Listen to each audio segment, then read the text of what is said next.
আমি কালিহাতী উপজেলা একজন স্থায়ী বাসিন্দা। সেই স্থায়ী বাসিন্দা হিসেবে আমি একটু গর্ববোধ করি যে আমাদের কালিহাতী উপজেলা পরিষদ চত্বরে আমাদের কালিহাতী লেখা একটা স্থাপনা তৈরি হয়েছে। এই লেখাটায় আমাদের একটা পরিচিতি বহন করে। এটা আমি অবশ্যই ধন্যবাদ জানাই আমাদের উপজেলা নির্বাহী অফিসার স্যারকে যে আমাদের কালিহাতীর পরিচিতি বহনের জন্য একটা স্থাপনা তৈরি করার জন্য। আর বিভিন্ন জায়গা থেকেই লোকজন আসে এখানে ছবি তোলার জন্য।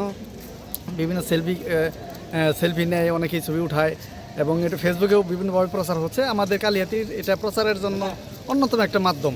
আমরা যারা বিভিন্ন জায়গায় দূরে থাকি, অনেক দূরে দূরে থাকি, তারা আমরা ওই আমাদের কালিহাতী লেখাটা যখন দেখি তখন আমাদের ভিতর থেকে একটা হৃদয়ের স্পন্দন, মানে একটা স্বতঃস্ফূর্ত ভাব জেগে ওঠে যেটা আমাদের কালিহাতী। এখানে এসে দেখলাম যে এখানে যে আমাদের যে কালিহাতী লেখাটি আছে এখানে স্থাপন করা হয়েছে, তো লেখাটি দেখে অনেক ভালো লাগছে। এর জন্য আমি অনেকগুলো সেলফিও তুলছি, প্লাস ভিডিও করছি। তো আমাদের যে এই স্থাপনাটা করা হয়েছে টাঙ্গাইলের কোথাও এটা করা হয় নাই, তো এটা অনেক ভালো লাগছে। এই স্থাপনাটি ভালো লাগছে। আমাদের কালিহাতী এখানে অনেক সুন্দর হয়েছে, এখানে অনেক লোকজন আইসে ছবিগুলা কালিহাতীর জন্য অনেক ভালো হয়েছে। টানা তৃতীয়বার অর্জন করেছে দেশের সেরা সুপার ব্র্যান্ড স্বীকৃতি বসুন্ধরা টিস্যু।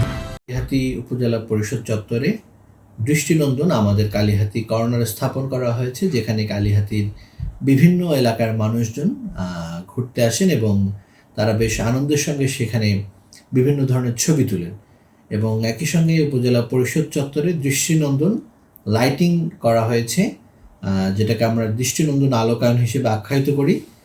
বিভিন্ন ধরনের লাইট স্থাপনের মাধ্যমে কালিহাতী উপজেলা পরিষদ চত্বরে মানুষজন আনাগোনা বেড়ে গিয়েছে এবং আমরা পৌরসভার বিভিন্ন পয়েন্টে পৌরসভাবাসী যাতে সুন্দরভাবে রাতের বেলা চলাচল করতে পারে নির্বিঘ্নে এবং নিরাপত্তার সাথে, এই কারণে আনুমানিক আমাদের কালিহাতী পৌরসভায় 600টা পয়েন্টে 600টা লাইট স্থাপন করা হয়েছে, যার মধ্যে নতুন করে আনুমানিক 250টি নতুন কানেকশনের মাধ্যমে লাইটিং করা হয়েছে।